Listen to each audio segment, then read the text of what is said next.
It's working. Right, great. Can you hear me? Yeah. So hopefully we'll get a few more people join us. But listen, I'm Nick at S Valley Dog Training. I'm Midlothian's #1 dog reactivity specialist. So the talk today is also about the essential steps with your reactive dog. So keep it really simple and straightforward for you. But if you want to see me afterwards, come over to the tent. We'll have a chat there as well. A little bit about myself. So kind of how I got into dog training. I always like to talk about my first dog called Shelley. She was when I had I was at primary school actually, and she was like, you know, your typical boy's dog. Yeah, I was absolutely adored Shelley, you know, and Shelley used to sleep with me, spend all the time with me, but there was kind of like I didn't come from a wealthy family, I came from quite a poor family, so we were out working all day, and Shelley used to literally eat the couches, you know. So it's what we these days would call separation anxiety, but back then there was no name for it. The dog just simply ate couches, and my mum simply couldn't afford to replace them, you know. So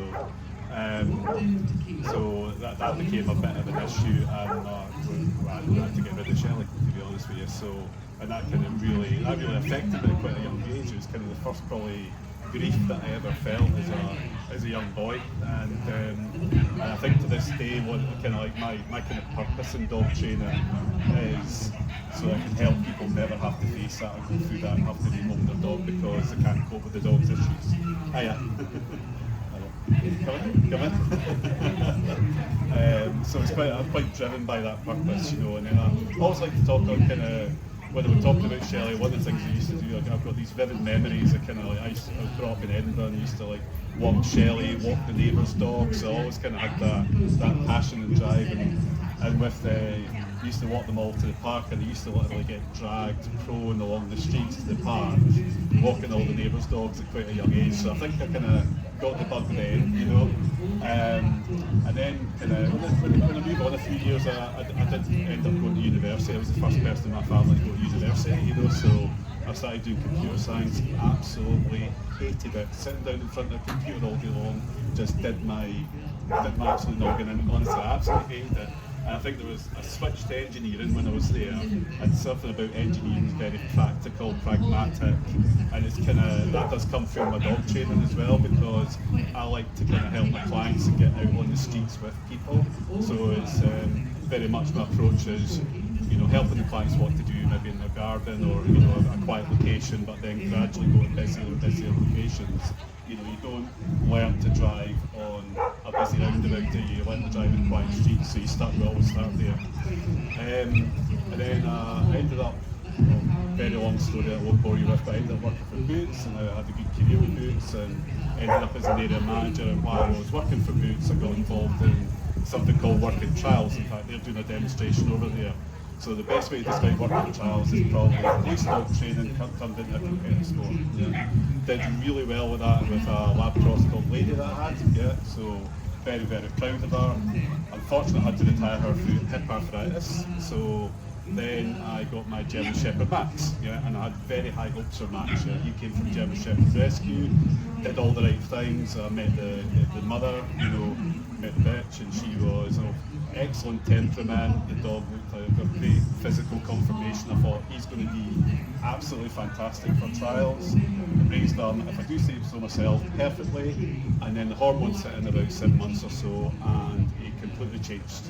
He would go ballistic at people or dogs about 200 meters away. You know, so I was like, whoa, that was a bit of a hit for me. And I do always remember this moment I had. I could tell you exactly where I was. I could take you to the spot today where I was standing there with Max, and I thought, I'm going to have to take this dog back to the rescue. You know, and it really hit me quite hard, because that kind of earlier memory of kind of losing Shelley kind of all hit, and you know, it was quite an emotional experience for me. And I find with a lot of my reactive dog clients as well, that at some stage, if you've got a reactive dog, you probably hit that moment. I call it that moment where you think to yourself, I'm not sure I can do this anymore with this dog. It's absolutely normal to feel like that. It's not your fault. For Max it was genetics, because, you sound familiar, Max it was genetic because his sire, I later found out that the dad was literally a dangerous dog, you know, so he was highly, highly aggressive, and that side of the breeding came through. So the opinion at the time, the popular opinion amongst dog trainers, was, I think that's the battery. Oh, there's the battery gone. I'm going to have to speak really loudly now. That went well. I'll just speak really loudly. Sorry about that. So. Lost my flow there, but the thinking at the time was it was the mother that dictated the temperament because the mother raised the litter, but those genetics do play a factor as well. I can tell you from personal experience that happens as well. So genetics are a big factor in reactive dog training. I did a huge amount of work with Matt. I'm going to speak really loudly because we've got the gun dog guys in the background, so if you can't hear me, please tell. I'll try and speak even more loudly. I may have to take lots of drinks of water. So a lot of stuff I did with Max, I actually made a lot of mistakes, and a lot of my clients too did some of the wrong stuff, you know, but I did get help from some fantastic people, partly through people I knew working trials, partly through other people that really knew what they're doing. Richard Stewart, who if you look her up, she was a massive influence in the way I tried to change Max's training, and I did move him from that dog that would react to people, you know, 200 metres away, or react to other dogs 200 metres away, to the dog I could walk in the same side of the street as other dogs. You know, if I've got this lovely photo, it just seems very minor, but it was a show I was out like this where it was a couple of years down the line, I'm walking Max right in amongst other dogs, and he was absolutely fine with it. So that I don't mean to make that sound very, very simple. Yeah, that is not an easy thing to do, to transform a dog like that, and you go through a real journey when you do that sort of stuff. So I think today, you know, my talk, I've got less than half an hour, and I like to do a bit of Q&A as well, so I'll give you a very quick guide to the first essential steps that you want to do reactive dog training.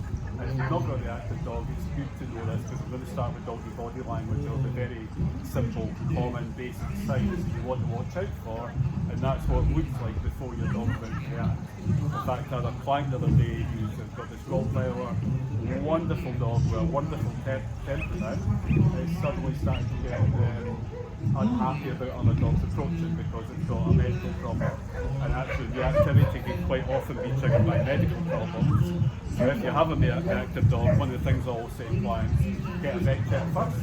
Because if the dog's in pain, you know, and it's not telling you it's in pain, your vet will help you find that out, and then you go on a pain management program or solve the problem so that the reactive dog training will work better.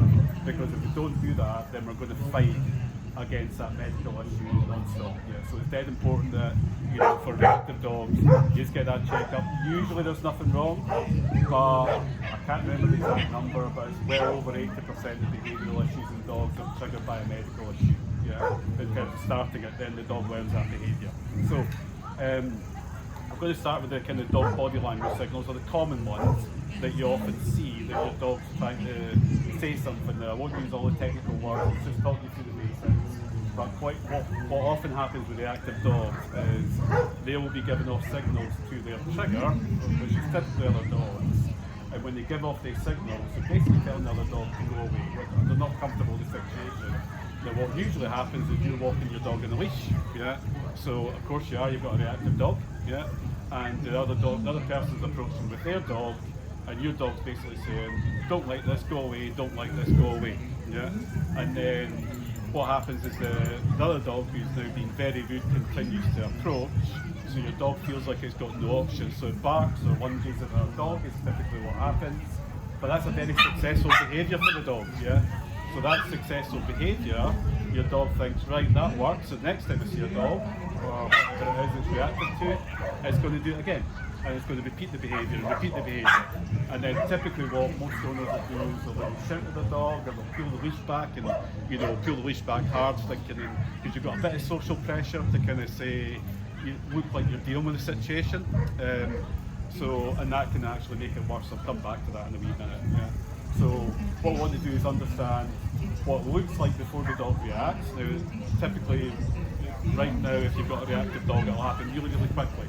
But as you do your reactive dog work, it will slow down over time, and you'll be able to spot these things a lot better. So typically, you know, I always talk about kind of nose to tail, the common signs. So the first one I like to talk about is the nose flick, so they flick their tongue over the nose. Now, if it's a hot day and it's sunny and they flick their tongue over their nose, it could just be simply wetting their nose. Yeah? But if the context is you know your dog doesn't like other dogs or wheelie bins, yeah, and it flicks its tongue over its nose, it's kind of saying I'm a bit uncomfortable with this situation in simple terms, yeah? So it's trying to kind of appease and control the situation. Another wee one in that one, if you've got treats in your pocket, it flicks its tongue up the side of its mouth, it might just be going, I want a treat, but it's literally called the nose flip, so that's one to watch out for. Stiff mouth as well, so happy dogs, like your dog there, his mouth's hanging open, it's getting his thumb rubbed, it's quite happy there, that's quite relaxed. If your dog suddenly sees another dog, goes stiff, then that's going to say, oh, I'm not happy, and sending a very, very clear signal to the other dog. So dog to dog, that's crystal clear, unless the other dog's a Labrador, yeah, because they just don't care, they just want to cuddle every dog and jump in their heads and play, yeah. So stiff mouth's one. Sometimes there'll be a hard eye stare, and the purpose of that is taking more visual information. But eye contact dog to dog is quite confrontational. Yeah? Some dogs, although I think this more reveals garden will present something called whale eye. That's where they kind of go, I'm looking at you, but I'm not looking at you. So they present the white eye, the bit called the sclera, so they present whale eye. So some dogs may do that. The ears may prick forward, so if you look at the kind of natural kind of shape of the ears, these schnauzers here, the ears are like forward. They are very, they look like that a bit, but they're kind of very aware, ears forward, and they're kind of, what they're doing is they're taking an auditory information, so they're also staring and taking visual information. Sometimes the nose gives a wee, I call it twinky winky, the nose wiggles back and forward, the ears go forward. So taking in lots of information, and they're literally making a risk assessment, to say what danger does this dog present to me, yeah? So you've got a lot of the head features, and quite often a lot of them are accompanied by the stance, which goes like this, quite a forward, stiff, rigid stance, yeah? The back will sometimes go up with it. I don't often see what it's called pilo erectus, where the hairs in the neck stand up. Most people know that sign, but it's not actually that common, And some dogs will actually lower their back, and they'll lower the back so much it almost looks like their spine's arching this whole way, so they're kind of trying to get comfortable with the situation. So small note on the sort of ears, and I never said some dogs will pin the ears right back as well. Yeah. So what you've got to watch for is watch your natural happy signs that when your dog's in a relaxed state, what does it look like? And the really important thing when we're talking about body language is how does it change when this trigger's present? Because when the body language signs change, and it's the most important thing is the change, that's when they're about to react. Yeah. So if they're quite happy, great, and then suddenly the body language signs change, they're trying to say something. On a final note, for a lot of dogs, the tail is quite expressive. Yeah? So, what does your dog's tail look like? It's natural. It's a bit more difficult if you've got a dog tail, or the dog's naturally got a high curled up tail. I find even with the wee pogs, their tail will actually go a bit stiffer. It's a more subtle sign. But for a lot of dogs, the tail will go right up, yeah, or they'll tuck it under the legs. A lot of people know about this tail tuck. But if you watch your dog's tail, you'll tend to find that your dog's tail is very, very expressive, because part of the thing with reactivity is a lot of dogs will move in front of you. So when they move in front of you, you can't see a lot of the head signals, yeah? But you will be able to read your tail and the ears, and you can see that sort of stuff, yeah? It's fine, it's absolutely fine, honestly. It's a dog show, yeah. Rotate it back, yeah. I'll just try and compete, yeah. So those are, I'm not going to talk about all the dog body language signals, because I could literally stand here for hours. But there are people that have written entire books on it, going through all the signals, all the subtleties about the way the tail's wagging and all that stuff. But to be honest with you, the biggest thing you're looking for your dog feeling anxious or scared or nervous is changes in the dog's body language. What does your dog look like when it's happy? What does your dog look like when it's not so happy? Yeah. So those are the common signals. If you go to my website, if you scan the QR code, you go to my website, there's a free reactivity guide in there. There's pictures of all this stuff in there as well. Yeah. So you'll get better at reading your dog.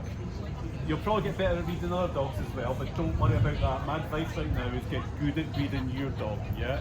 And then when you get better at reading other dogs, when you understand this stuff, you'll start to read other dogs and go, definitely not going to like that dog because I can tell by its body language it's going to kick off here.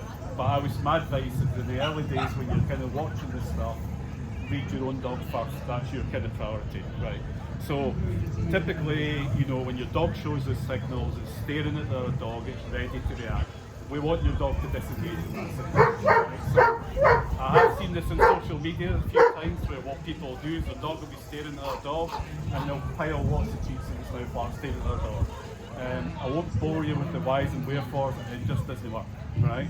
You want your dog to disengage. So, again, if you go into that reactivity guide, I won't show you today because there's not enough time in the talk to do it, but where I start with my clients is teaching what I call automatic eye contact. Yeah? So if you can get automatic eye contact with your dog, you're going to get a more likely situation. The dog's looking at the trigger, whether it's the relay bin, the car, the person, the dog, or the person with the umbrella.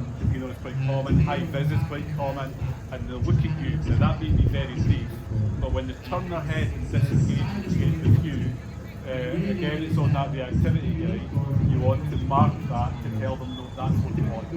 And also the head turn, the disengagement, dog to dog, is a very polite, respectful behaviour. So that also helps de-escalate the situation as well. Now, if you don't get full eye contact, don't worry. You want the head turn. Yeah, so that's one of the first things you want. You then do what I call let's go. Now, the let's go is really quite simple, but I find a lot of my clients when I practice it, they get it wrong. They get one key part of it wrong. So you're kind of walking along with your dog, and you go, let's go, and you turn away with the dog, and then you give a treat when it catches up with you, right? So you're moving away from its perceived danger, yeah? So when you move away from its perceived danger, you're helping your dog feel safe, because most reactivity is fear-based, yeah? There's sometimes a bit of guarding behaviour, there's sometimes frustration, and in very, very rare cases, in fact I've only had one in the last 4 years, there's aggression. It is really quite, actual aggression is quite rare, yeah? And that's where I define aggression. My personal definition is where there's a bite and it's resulted in a person or going to hospital with a significant injury. I'm not talking about a nip. Dogs do nip, it's a warning sign. Or if it's another dog, then another dog's ended in the vet with a significant injury that's required some sort of significant treatment. So a big gash or worse. So that's aggression. It's actually quite rare.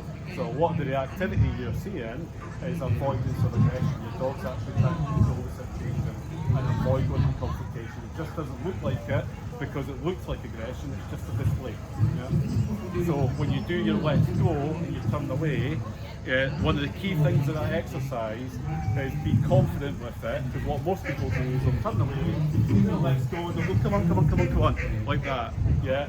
And it just doesn't work as well, because the dog knows that you're worried and you're nervous and not serious. So when you do your let's go, don't look back until your dog catches up. And one of the key things you'll see in that activity guide, practice let's goes when you don't have other dogs around, yeah? So if you only practice when there's dogs around, you're saying to your dog, there's a dog, you better start reacting. So you're giving your dog a signal, yeah? So practice, what I tell my clients to do is practice it 10 times for every time you see a dog, yeah? I also get them to practice it on blind corners at least 10 times. You go around the blind corner where an active dog, then you're going to hit that blind corner, and I tell you what, that's where you need it. But if you, on your usual walk, every time you go to that blind corner, the dog's expecting you to do let's go, that day you do bump into the dog, then it's going to work for you, yeah? Whereas it might not work for you right now. And then the third thing I do is once you see your dog starting to calm down a little bit, I would just simply take some treats, crumble them up and stick them in the vegetation, yeah? And get your dog sniffing. So sniffing does a lot of things. Sniffing calms your dog down, it's been proven to lower their heart rate. Sniffing also, when your dog reacts, it's emotional. It's the emotional side of the brain that's taken over. When dogs sniff, they're gathering information, so in other words, they're using the intellectual side of their brain, yeah? So you're switching away from that emotional side and starting to switch the other side of the dog's brain back on in the more simple terms. And the third thing it does is quite often when you watch dogs in the park or you watch dogs around here, if you watch them long enough, you'll see a lot of dogs looking at other dogs and it looks like they're going away from a sniff. What they've done first of all is they've dropped their head to the ground and then they went sniffing. That head bit and dropped to the ground, again another respectful behaviour. So you've also got a secondary benefit of teaching that as well. So these are your kind of basic steps with reactivity. Other things, so a couple of words of warning almost is kind of where people quite often get it wrong. So quite often people, if you've got a reactive dog, you'll be walking along the street, and this one's quite common, and you'll go, there's a dog. Your body language will change. So you've just signalled to your dog to get ready to react. And you might not even be aware you're doing that. If I see clients do it, I do kind of quite gently point out, but what I have heard other trainers saying, well, just don't do that. But you can't do that with people because you're telling people to control their own emotions, and you can't just control your own emotions. So what I do is we get the dogs conditioned to it. So I literally have clients walking along the street, walking their dog, going, like that. I had a reactive Labrador actually, and when you said hello to somebody, Daisy went to listen, right? So what I used to walk around the streets with Daisy, and when I walked around the streets, these guys going, hello, just hoping the neighbours didn't see, but it's like, hello, hello, and then Daisy actually started to go, when you went, hello, oh, here's the treat, yeah, and then engaged with you instead. So some things, the things you do is actually telling your dog, danger, danger, as a dog reacts. So you become more aware of this stuff over time. Other things, common things, I mentioned it earlier, when you pull tightly in the leash, you're signalling your dog to react as well. And one of my kind of sayings is, tension in the leash creates tension in the dog. So with reactivity, you don't want your dog to be tense, you want to lower the tension, so that let's go becomes essential because that helps you create a loose leash. So, but if you see a dog and you pull back, or let's put it another way, if you wanted to teach your dog to be reactive, that's how you go about it. You grab your dog and pull back, yeah, and that would create reactivity in itself. So it's quite a common thing, and it's totally understandable that you do it because you are trying. If you've got a dog that's barking and lunging, of course you need to pull it back, yeah. So it's one to watch out for as well. So there's a few things, and the other one that's quite common is the social pressure makes it look like you've got to say to the other person, I'm doing something about this, so then you start shouting at your dog. So you're just joining in, you're reacting as well. So you're actually if you kind of go, no, stop it, all your dog is hearing is you're shouting, because remember it's an emotional state by now, so therefore the dog's joining in the shouting as well, so therefore we're helping our dogs to be reactive. So watch out for those ones if you're doing them. Then start to work through my reactivity guide that you can get from my webpage, it's totally free, and then you can start to kind of reduce your reactivity and get the first steps in place. Right. Let me check my notes in case I've missed anything.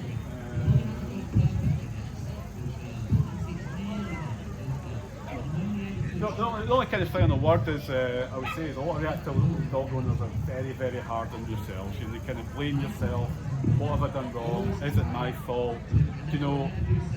It doesn't matter, that's all in the past. If you've made mistakes, I've made mistakes with every dog I've ever owned, and I'm sure every one of us here will say you made a mistake with every dog you've ever owned. Yeah. So that's okay, you've just got to kind of know how to deal with it. So this is the bit where I kind of like to do a bit of Q&A, preferably dog-related questions, I do have other hobbies as well, but if you've got questions about dogs, or if it's related to activity, great. If it's doing something else, hit me with it, and let's see how we do. If you find me talking a lot, I'm padding because I'm trying to think, yeah. So have you got any questions at all? Great, thank you. Yeah.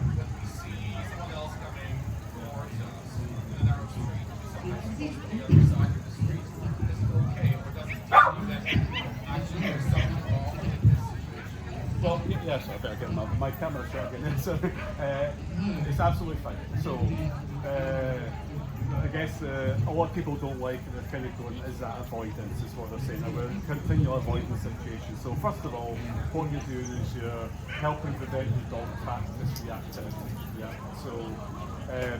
So what I would do literally to make sure that you're not signalling to your dog to get ready, alert, danger, think about what you look like and how you behave when you cross the street, you know, that kind of thing I was saying about, and then just practice, be serious practice crossing the street in that manner, but rewarding it highly. So therefore it's not avoidance, but certainly you don't want to give your reactive dog is force them closer to the thing they're scared of, because they're only going to get more scared. So therefore you're going to make the reactivity worse. Yeah? So yes, absolutely, I would cross the road, yeah, and take the dog out of the situation, but I would do it in a manner where you kind of go, right, how do I make this part of a nice fun training exercise? Yeah. Does that make sense? Yes. Yeah. Any other questions?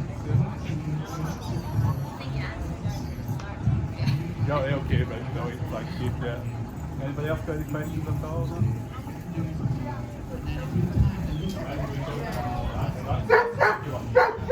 Because, again, your societal pressures with reactive children is difficult. And children move about unpredictably, they move very fast, so it's difficult. It's all right. They move about really fast, so the quick movements. Worse these days, scooters, and I think my honest opinion is worse these days because, if I'm being very frank, parents don't stop their children from running about around dogs. That used to happen, but society's changed a bit. You know? I don't want to go into all that kind of stuff, but that is the fact of the matter. So when you're dealing with reactivity, one of the things I do with clients is we do work at a distance. So for example, you start to learn that whatever the trigger is, the wheelie bin, you know, you want to start dealing with wheelie bins of children at a great distance. So it might have to be 200 metres away, it might have to be 300 metres away, but you want your dog at a comfortable level there, and then you want to kind of engage with you, and then what you want to do is kind of think about, in terms of that engagement, you know, can you go to a kind of, you know, play a game zone in the area where that's going to happen. So with the dog treat, you know, schnauzers, kind of terrier types, a chase game. So a very long handle, you know, a tug enough toy, and the terriers like to use one to rattle on the end and kind of chill on the ground. So your dog's having real fun when it triggers in the background. Now what to be careful of when you're doing that is that trigger suddenly approaching and starting your dog. So be quite conscious of your environment and your surroundings. But you know, with the palm, you know, play little training games where there's wheelie bins, yeah, at a distance from the wheelie bins. And actually, one of you can start, you know, walk along the street with a wheelie bin, and the other one's at a distance. That's great. Again, your neighbours think you're that's absolutely fine. I'm sure my neighbours think that about me. Yeah, but do it distance is key. So when you're dealing with stuff, distance is a huge factor, and you want to create as much distance from the trigger as possible and keep your dog comfortable at that distance. And by the way, the last few meters or yards are the hardest and take the longest. Yeah. So it can, for some dogs, it can take you a year to get down to maybe 5 meters and be comfortable. See, that last 5 meters, that can take another year or 2 years for some dogs. It depends on the dog. It depends how often you practice the right things. Yeah. So, but good question, yeah. And it's difficult with children because societal pressures are more extreme when it comes to children. Yeah. So it is difficult, but think distance. You see kids playing at distance, then at the distance, play with your dog in front of with the kids at distance, at a nice safe distance, and obviously keep the dog under control. Yeah. Of course. Yeah. Any other questions? Okay, we'll leave it at that. If you want to come and ask more, I've got a wee table in there. You can come over and see now. We can chat a bit more. But thanks for coming in. Thank you. Cheers. Thank you.